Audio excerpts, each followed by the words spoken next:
Hargeli in Kerner. It's a great pleasure, honor to be here today, to have the opportunity to speak with you a little bit about the United Nations, both globally and here in Armenia. As you probably know, the United Nations was founded in the ashes of the Second World War with one sort of central promise and mission, and that was to keep humanity from the scourge of war in future, to promote and protect peace. But the framers of the United Nations and of the UN Charter understood that humanitarian response and human rights, sustainable development, balancing people's needs and environmental sustainability, and sustaining peace are really three sides of the same triangle. So therefore, the UN Charter opens, and I think it's quite powerful to remember, with the words that in order to save succeeding generations from the scourge of war, we must reaffirm our faith in the fundamental human rights, in the dignity and the worth of every human person, in the equal rights of men, of women, of nations, large and small, as they put it, to promote social progress and economic progress for a better life for all. And this understanding of rights was really, for the first time, set out in a much broader sense. Rights in terms of fundamental freedoms for economic, social, cultural, civic rights with a humanitarian character, without discrimination according to race or sex or language or religion even, understanding that diversity is the strength of nations and the global humanity. So today we have 193 nations and peoples united in this mission, and of course Armenia being very much an important one, having joined the United Nations in March of 1992. This year, 2020, we knew was going to be a very important year for us. First of all, it's the United Nations 75th anniversary year, which we are marking this year in a number of different ways. Secondly, it's the launch of what we're calling the Decade of Action, which is the last 10 years to achieve Agenda 2030, which sets out the vision for sustainable development, globally speaking, and on the back of the 17 Sustainable Development Goals, which is really the roadmap of nations to achieve sustainable development that has been co-created, including together with Armenia and the other nations of the world. At the same time, here in Armenia, we are on the path of developing our next 5-year cooperation framework. So setting out our commitment to the Armenian government and the Armenian people of partnership for the next 5 years to help Armenia achieve its aspirations. So we knew that this was going to be a big year for us. Of course, none of us knew that 2020 would be such a year of acute challenges. Of course, we have the ongoing existential challenges of climate change. The world is faced with unprecedented migration flows of people, of refugees, many complex challenges. What hadn't been foreseen, of course, is the COVID-19 pandemic. And I think that this really brought into rather frightening focus the words of the Secretary General of the United Nations, that more than ever in human history, we share a common destiny. And we can master this destiny only if we face it together. And this, therefore, my friends, he said, is the reason for the United Nations. So I think that more than ever, it is clear the goal and the purpose of the United Nations is a very important one, despite the great challenges that we face together and despite the challenges to multilateralism. We have to continuously fight and see the value of coming together. I mentioned that the United Nations, that Armenia became a new member in 1992, and the United Nations opened up a country program here later in that year, December of 1992. But I think what's really important to understand is that it's both United Nations in Armenia, and it's Armenia in the United Nations. And one thing that's really quite impressive is that Armenia, not being a large country per se, has been able to have a very important, a big role in the United Nations in helping to shape a lot of policies and directions of the United Nations. For example, Armenia has made a very important contribution in terms of sponsoring resolutions on the prevention and punishment of the crime of genocide. And because of Armenia's actions, we now commemorate Genocide Day, the Day of Prevention and Punishment of the Crime of Genocide on December 9th each and every year.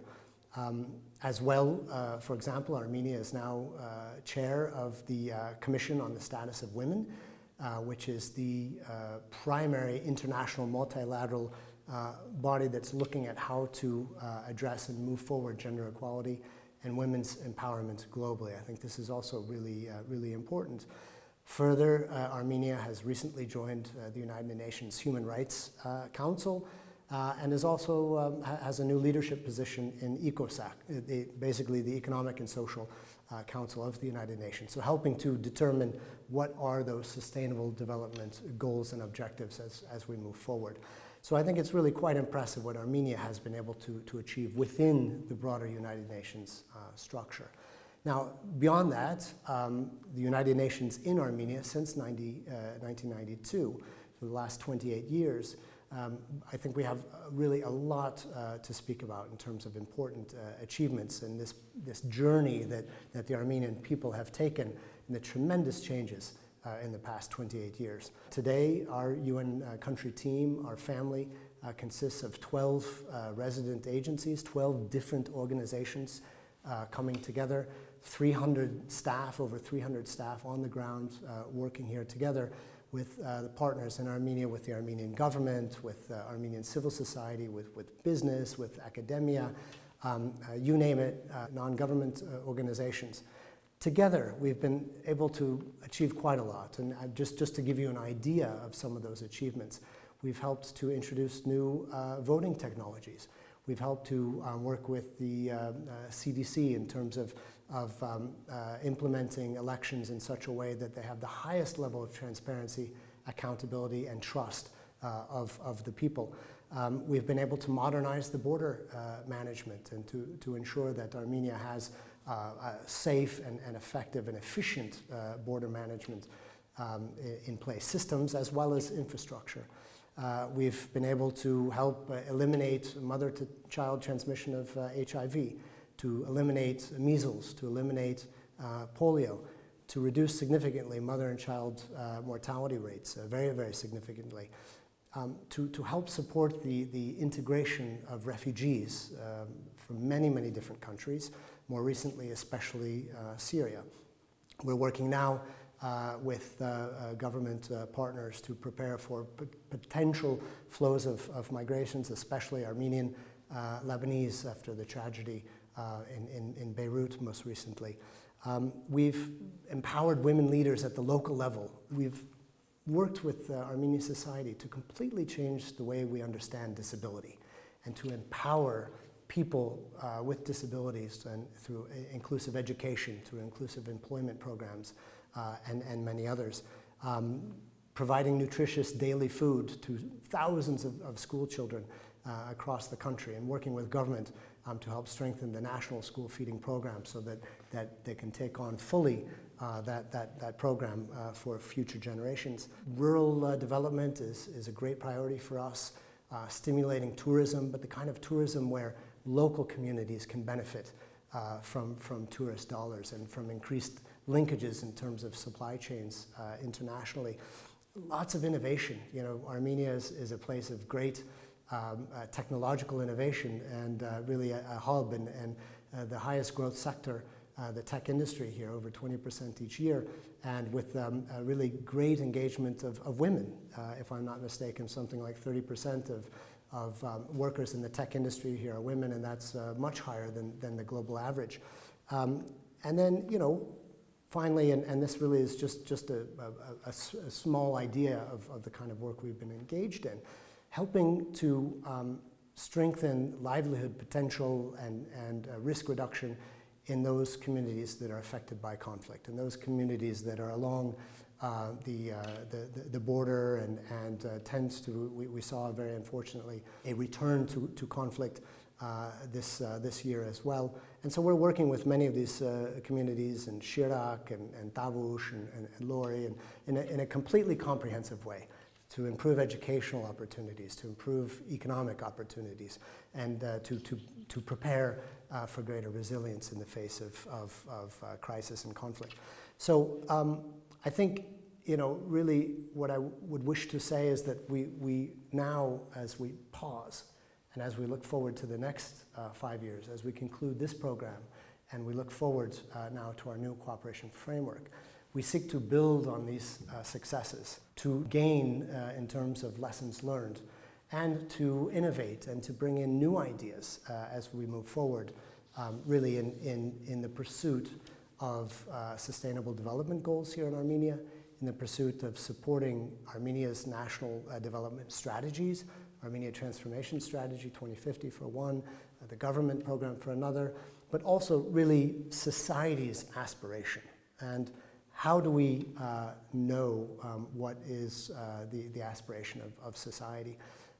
Well, one of the methods, one of the tools, actually, and this takes me back to the UN at 75th anniversary, is through both a global, interactive, innovative conversation with people and a local national conversation here in Armenia.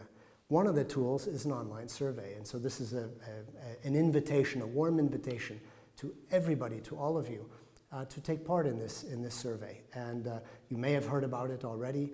If not, you can go to un75.am, fill out the survey, where really we are asking for your insights and your thoughts, both about the situation globally. What do you see in terms of the priorities for the world, and how can the UN help in that quest? But more specifically, what are your priorities as a person living in Armenia, and how do you see the UN system here in Armenia playing an important role as a partner for you and your vision?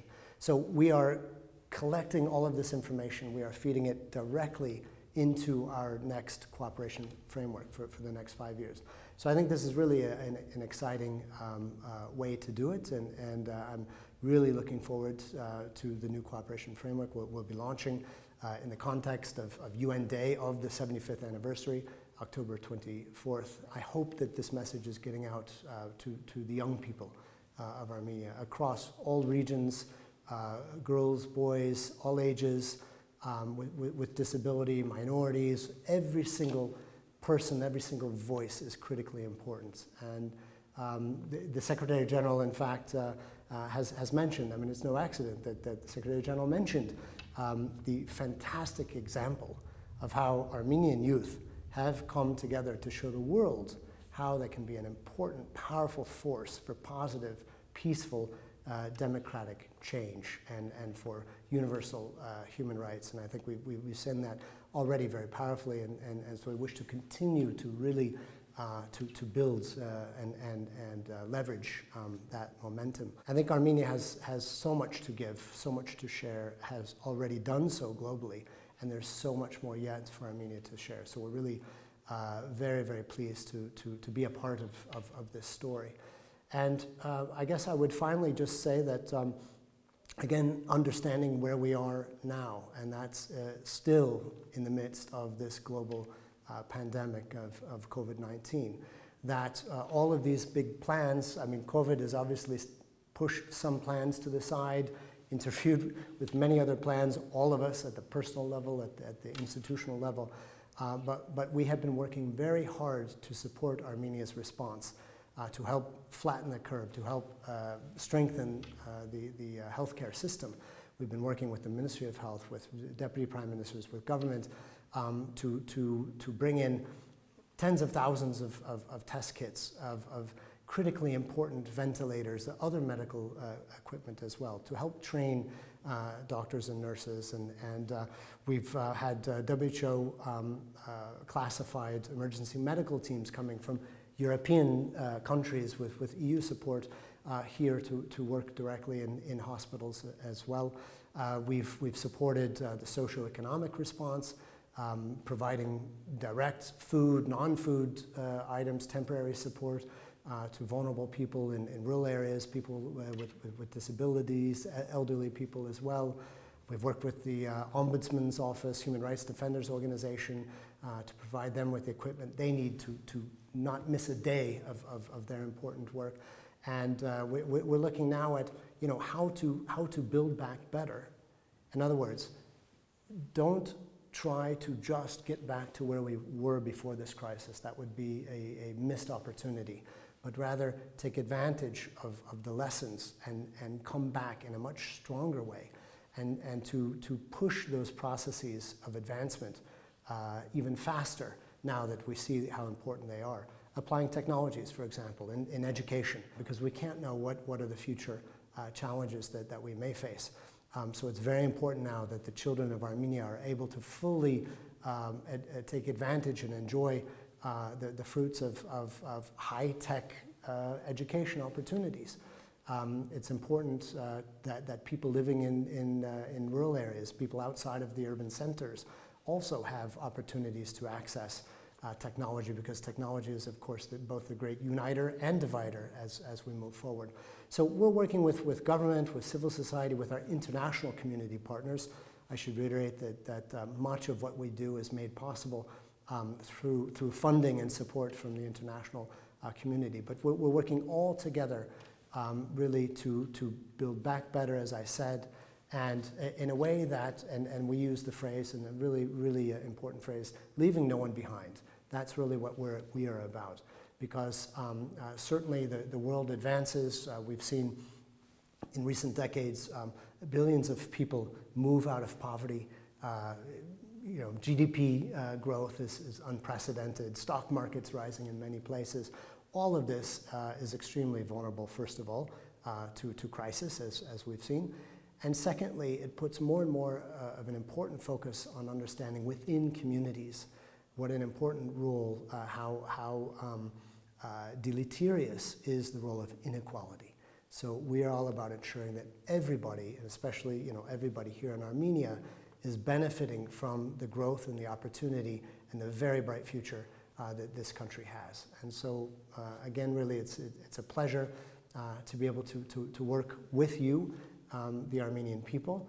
And when I say this, I mean it absolutely very seriously, that the United Nations, if anybody is asking, what is the United Nations? Who is the United Nations? Well, the United Nations is you, 100%. We are an organization in which you are a direct shareholder. And by that, I mean government of Armenia, I mean the citizens of Armenia, communities, business, everybody. So you are the United Nations. And this really is the message that I would like to conclude with today. So thank you very much for this opportunity. We look forward to the partnership and a fantastic, bright 5 years ahead with our new cooperation framework. Շնորհակալություն.